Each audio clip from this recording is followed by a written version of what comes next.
I, 32 male, am an architect who spent 5 years grinding 60-hour weeks to design a life I thought was bulletproof. I'm the kind of person who double-checks the load-bearing walls before I trust a structure. I thought my marriage was a fortress, but I was wrong. It was a cardboard set piece, and the person holding the matches was the woman I'd shared a bed with for 7 years. It started on a Tuesday. Not with a bang, but with a notification on our shared iPad.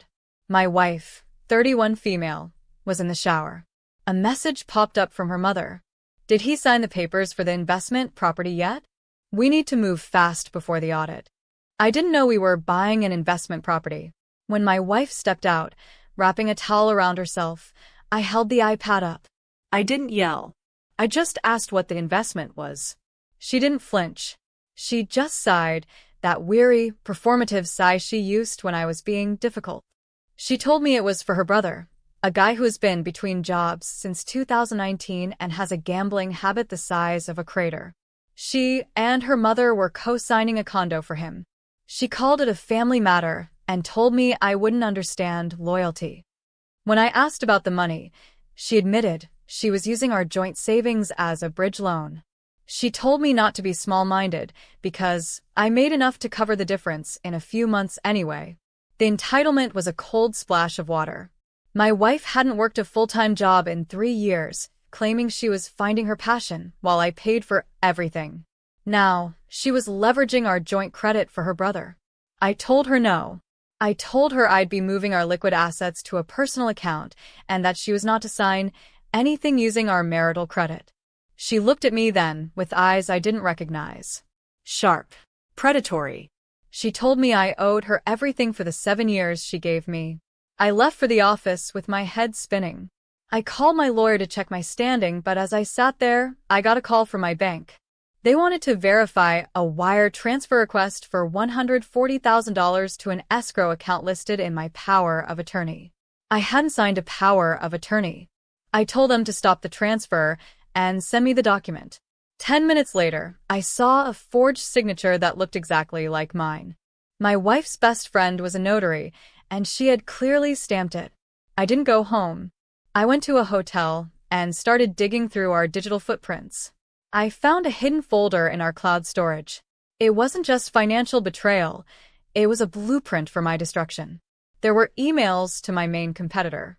She was offering them cost estimations and proprietary structural notes for a high-stakes municipal bridge project I was bidding on. She was selling my career to fund a life without me. The next morning, she texted me. She said she'd moved some things out and that her mother told her I was being abusive by withholding financial support. She threatened to call the police and report a domestic disturbance from the night before, claiming she had the bruises to prove it. She gave me until noon to authorize the wire or she'd test me. I stayed in that hotel for 3 days. I didn't engage with her texts, which went from calculated threats to frantic rages. She had no idea that while she was hauling my Eames chairs and lithographs into a U-Haul, I was sitting with a forensic accountant and a private investigator. We discovered the investment property was a front, a condo being purchased by a shell company her mother owned. They planned to flip it with my money and leave me with the debt. As for the domestic disturbance threat, I had installed a discreet security system 6 months ago after some break-ins. The footage from Tuesday showed me standing 5 feet away from her with my hands in my pockets while she screamed in my face and threw a vase at the wall. There was no abuse. There was only her performance. By Thursday, she called my father, sobbing that I'd had a mental breakdown and she was scared for her safety. My father, who has zero patience for drama, told her I'd be in touch through legal and hung up. She realized the soft pressure wasn't working, so she went for the jugular. She sent the proprietary files to my competitor. I watched the timestamp on the outgoing email via a mirrored server my IT guy set up. She actually thought she was being slick, using a VPN that leaked her IP address. She followed the email with a text, "Just sent a little gift to the CEO of competitor firm. If you want me to tell them the data is falsified and keep your career, you'll sign the power of attorney and the quitclaim deed to the house. You have 1 hour." She was attempting to extort me using corporate espionage. Under the Defend Trade Secrets Act, she was crossing into felony territory. I called my lawyer and the district attorney's office. I have a friend there who handles white-collar crime. I finally drove to the house. I parked at the end of the driveway and watched. I saw her mother's car and her brother's beat-up truck. They were stripping the place. I saw her brother carrying out my specialized drafting table. I stepped out of the car. The moment she saw me, she walked onto the porch, looking smug. She held her phone up like a trophy and gave me the 1-hour ultimatum again. I walked up and told her I knew about the municipal safety data she sent. She snapped that she was going to get paid and that I was too proud to let this go to court.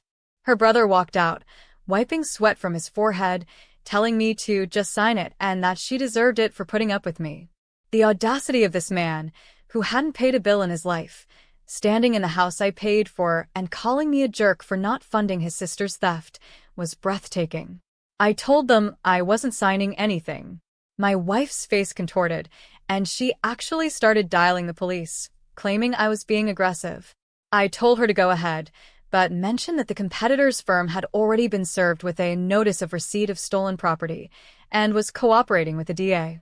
Then I told her the notary friend had already admitted to the forgery to save her own license. Her mother stepped out, pale as a sheet, asking why the notary hadn't kept quiet. I told them they had 10 minutes to get off my property before I added grand larceny to the police report. My wife screamed that she lived there and it was her marital home. I pulled out an emergency ex parte order for exclusive occupancy of the residence. Since she used a forged document to try and transfer marital assets into a shell company, she was being legally evicted. The brother took a step toward me, clenching his fists. I didn't move. I just called his parole officer right there. I'd found out he was on a 5-year tail for felony distribution charge. I told the PO that he was currently holding stolen property and attempting to extort me. The brother's face went white. He set the clock he was holding, my mother's antique clock, down on the porch and started backing away.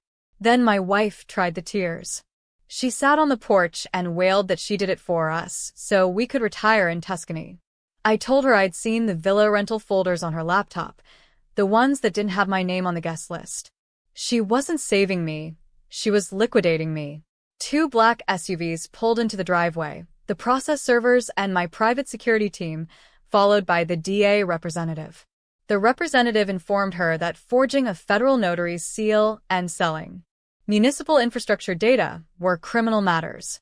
They had the emails and the recording from 20 minutes ago where she tried to extort a signature in exchange for falsifying evidence.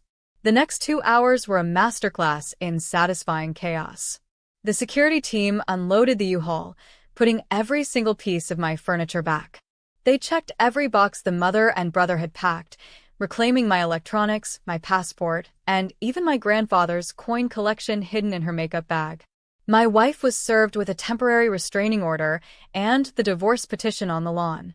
Her attempt to drain the $140,000 was now a violation of a court mandate. She shrieked that she had nothing and nowhere to go. I told her she had her mother's house and her fake LLC. As the brother was being handcuffed by his parole officer, the mother asked if I'd ever forgive my wife after everything she gave me. I told her I'd never forgive her for making me realize I was married to a stranger and told them to get off my grass.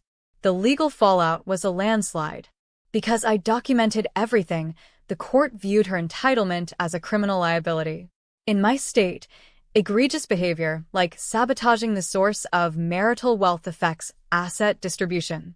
The judge wasn't amused when her lawyer tried to say she was technologically illiterate.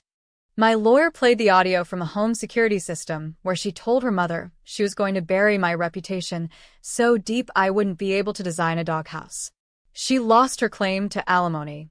The $140,000 she tried to steal was credited against her share of assets, and I was awarded the house in its entirety. Her brother is serving 18 months for the parole violation and extortion. Her mother had to sell her own home to cover the legal fees for the fraud investigation. I'm sitting in my living room now. The antique clock is ticking on the mantle. People ask if I feel guilty for going nuclear. I don't. I feel like a man who finally cleared the rot out of the foundation. I'll never forgive her, Not because I'm bitter, but because forgiveness requires a person on the other side who actually values the truth. She only valued the price tag. The house is solid, and I'm finally at peace. If you enjoyed watching this entitlement-driven house of cards collapse into a pile of legal rubble, feel free to subscribe. I've got plenty more blueprints for dealing with toxic people, and unlike my ex, I won't charge you a consulting fee to see them.